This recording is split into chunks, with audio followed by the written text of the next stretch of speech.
Hello, Idle Hero fans. Today I'm going to be talking about two of the strongest units currently in the game, and that would be Carom on the red side as their primary assassin. If I can find him here, there we go. Can't find him if I don't have him. But yes, I'll be talking about Carom, who is I think the strongest assassin in the game, bar none. The only contender would be Walter, and Walter is generally better in longer fights, so for PvP, Carom is definitely the better choice. And I'll also be talking about Demon Hunter, who is the best ranger in the game by far, for DPS anyway. And going over what makes them so strong compared to other units, particularly the assassin class for Carom, because assassins are already a pretty powerful class, so the fact that he stands out amongst the rest of them is pretty outstanding, as well as the fact that they all have scaling abilities. Demon Hunter and Carom are particularly powerful because they have abilities that allow them to power up as the fight goes on based on their enemies being defeated. And since we're in such an assassin heavy meta right now, defeating two enemies by turn 2 is not unlikely. So, well, I guess not unlikely is a double negative. Probably should avoid those. But yeah, it's likely that you'll have at least 2 enemies defeated on your opponent's team by turn 2, especially if they're abusing the rainbow strategy, because rainbow strategy usually involves having an evil and a light unit on your team, which are very hard to level up. So if you have a level 9 Carom and your opponent has 2 even level 7 units, a light and a dark, those guys are going to go down very fast and they're going to power up your units very quickly. Demon Hunter's scaling ability is Humiliate, and that allows her to get 50% crit damage for each killed enemy hero. Now that stacks up incredibly well. With 2 enemies defeated, you already have double your crit damage, which is just crazy because crit damage is already high as it is. She also gets 90% crit damage bonus from Demon Hunter ability, which is weird that it's named the same thing as the character, but she gets 30% crit and 90% crit damage, which is high enough on its own right. But then if you kill 2 units, you get 50% crit damage for each one again, so you've pretty much tripled your damage just with those 2 abilities and destroying 2 of your enemies' abilities. Now this is highlighted even more so by the fact that her basic attacks hit 3 targets. So you're looking at 210% damage on 3 targets, which also means 3 chances to crit. So you have a very high chance that at least one of these is going to crit. Probably 2 if you have a crit chance gem, as well as the crit unlocked in your guild tree, plus the passive 30% crit she gets at the start. She crits a lot, and those crits hurt because of the 90% and the stacking 50% bonus. Now, that's only talking about her basic attacks. Her basic attacks alone are strong. But her special ability is insane. Her special ability has 85% damage to all targets. Everybody, all 6. And has a 50% chance to silence. So you're hitting 6 enemies with 85% damage and have a 50% chance to silence.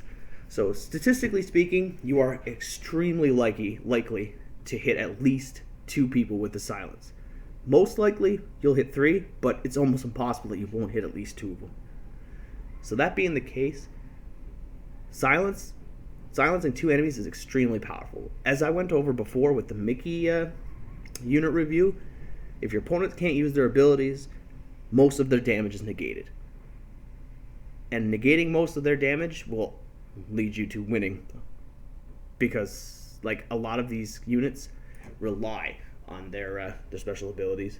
Now, another thing that kind of goes unnoticed with this punishing shot is that it actually does about 500% damage altogether. Now, 500% damage for an ability is insanely high, especially if you consider in some crits into that. And again, her crits are multiplied by 300% very often. So, Demon Hunter has so many outlets for damage, and the crit scaling is just insane. And this is why she's widely considered the best DPS or second best DPS, along with Carom. And the silence is just icing on the cake. The silence is just overpowered. You could take away that silence, and she'd still be insane. But having it as well is just berserk. There's actually no need for it. I could see if they're going to buff her, I say they lower that to like 10%, and she'd still be more than fine. 15%, she's still great. Carom, on the other hand, is a little bit different. He relies on pure brute strength. His stacking ability comes from Smash, and Smash gives him 20% attack for every enemy killed. So, again, very quickly, by turn 2, you'll usually have 2 enemies on your opponent's side defeated, which means he's getting 40% attack. That's good enough on its own, but he also gets 25% attack from his Demon Power ability, as well as 30% crit. And 30% crit is nice, especially since Assassins get the free 15% crit, I think it is, from the guild tree. So you're looking at 45% crit. Half of his attacks are going to crit, which is just excellent. But, so you're getting 25% attack here. You're getting another 40% here by turn 2, maybe turn 3, as well as Carom's main ability, which deals 176% damage to 2 random backline units. But the kicker here is that he steals the attack from 2 units. 2 units attack is stolen by 22%. So that's an incredible amount of attack, especially if he's hitting another Carom or a Faceless, which is extremely popular, or mages. Even if you have mages in the backline, typically mages have very high base attack. So like Starlight and Aiden, these guys all have very strong attack powers. Like just the base attack stat is very high. So if they get hit with Carom's trick, they're losing a nice chunk of their attack, and he's gaining a lot. So with 22% of 2 different enemies' attack being stolen, 25% from Demon Power, as well as 20% for each unit killed, Carom can just get unwieldy. Like, he's doing 300,000 crits sometimes against enemies who he's super effective to, and even 150,000 with just basic attacks. Just the regular attack. With his ability, he could easily hit 400,000 damage, which is just insane. Like 400,000 damage from 1 unit is unprecedented. Now his last ability is kind of a moot point, not so important, but he targets a backline enemy, which means that he's often going to go for the squishy champions or heroes, which means, of course, this is again going to the point I made earlier where you'll most likely be killing 2 units by turn 2. It's because of abilities like this, you're hitting the weaker enemies pretty quickly and taking them out relatively fast. So I have a few fights I can show you to give you a demonstration of the power of these champions in action.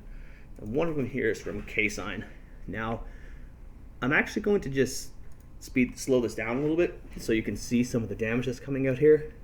Now that was a triple hit for around 100,000. That was a basic attack that did about 100,000 damage just from Demon Hunter alone. Now her special ability is even crazier because, like I said, it hits 510% damage. Like if you add that up, I can't really pause it, but if you added up that number, that was around 200 or 300, close between 200,000 and 300,000 damage in that attack. And it only gets worse. That was without anybody being killed. So she just keeps getting stronger and stronger as this fight goes on. And even at the beginning, she's extremely powerful. And she silences. Now, the silence hasn't been too predominant in this fight, but if you get lucky with those silences, you can just obliterate a team. There's no contest. You can't even fight back against it. And something to note here, too, is she's only a 7-star unit. So she's level 160, whereas like Mirage is level 200, and Faceless was level 180. And if you look at the damage chart, this tells the tale right here. She's beating handily a level 200 unit and a level 180 unit. Both are assassins. Both of these characters are supposed to do the most damage in the game, and they get beaten by a ranger that's significantly lower level than them. So that's it right there. Like, you can tell just by looking at those numbers, a Demon Hunter is out of scale. So she has damage like this and the silence. So, like, in my opinion, she's probably the best unit in the game. Pretty handily, because the damage plus the crowd control with the silence you can't beat that. You get her at level 9 and she's just tearing up the fight. You get lucky with those silences and your opponent doesn't even have a chance to fight back. It's just over. Now, Carom is Again, like I said, he's a little bit different. I don't have Carom on this account or my main account, so the best I can do for you is I can show you a few guild fights where he just takes over the fight pretty quickly. He does an immense amount of damage. Now this Carom is a level 8, and he's got the rainbow faction, so he's powered up pretty heavily. But that was a basic attack he just did for 80,000 damage. You can go back and pause that and take a look if you want. But that was just regular attack. Now that was his special, but it only hit for around 130,000 because it didn't crit and he hadn't stolen the power yet. Because now with his ability, he just stole the power. So he just gained a bunch of power from 2 units. Unfortunately, one of those units was Ormus, so that's not a lot. That attack was 165,000. That was a basic attack for 165,000 damage. And his special just hit for another 170,000 damage, or 187,000 damage, which is just ridiculous. Like, he hits so hard, especially like now when they have only 1 unit left, especially since Gru is weak to Carom. It's just, you can't stand up to it. He's so strong. And Gru and Dragon Slayer are some of the most popular tanks right now, and they're both from the green, like the Leaf unit, the Leaf faction, which makes Carom even stronger. So you look at the damage chart again, and Carom is just double. Carom has doubled Mirage and Faceless, or almost Faceless, and he's a level lower than them. He could still get stronger, and but he's already double of these two's power. So that's just craziness. An interesting thing here too is if you look at Gru's stats, Gru's actually hitting like a truck. This is why most people consider Gru as one of the best tanks in the game, the best tank in the game, because not only does he tank well, but he actually hits pretty hard with his counter-strike and his abilities. He's quite the threat. Now I can show you another fight with that too. We have another battle I can show you. It's the exact same fight, just to show you that the crits weren't like spectacular or anything. This is very consistent. I'll actually skip this one and go right to the stat screen so you guys can just look at the numbers. And this one, again, Faceless is a lot more competitive because she got better crits, but Carom keeps up with her. Carom keeps up with her even when Faceless does optimally. This is Faceless's best results you can get, pretty much. And Carom still manages to keep up with her as a level lower. And Gru, again, though, Gru has 500,000 damage. That's just nonsense. What is going on with this guy? He's next to be nerfed. I guarantee you Gru is going to get a nerf within the next 2 or 3 patches. So, Idle Hero devs don't like tanks, and he sticks out amongst other tanks, so his head is on the chopping block. But anyway, Carom, his DPS is way too high. He goes way too far above the rest of them. And I can show you one more of the same fight. Again, I'll skip the actual fight itself, but you can see Carom just goes above and beyond. Poor Mirage. Like, Mirage is such an average, or maybe even less than average, assassin. He doesn't keep up with the rest of the pack. Faceless is doing good damage again, but Carom just takes the battle away. Walter, you can see, does all right, but as I said at the beginning of the video, Carom just, in the quicker fights that are PvP, Carom destroys Walter. Carom destroys everybody. The only unit I think that does more damage consistently than Carom would probably be Demon Hunter, but that's only because one main factor was that the Demon Hunter I had was in the second line as well. This one is, or in the second spot. This guy's kind of sitting in the back row. I think that it would actually be better if you put Carom in the second spot, you'd get much better results. Maybe not in this fight specifically, but just in general. That would make him a lot stronger because he would survive till the end of the fight. And if he's alive and 5 of your opponents are dead, he's just going to run away with whatever tank's left. Or even if there's 4 enemies left, he's already gained like an 80% attack bonus. He's almost doubled his attack. At that point, he's probably looking at around 30,000 attack power. So that's just obscene amounts of damage.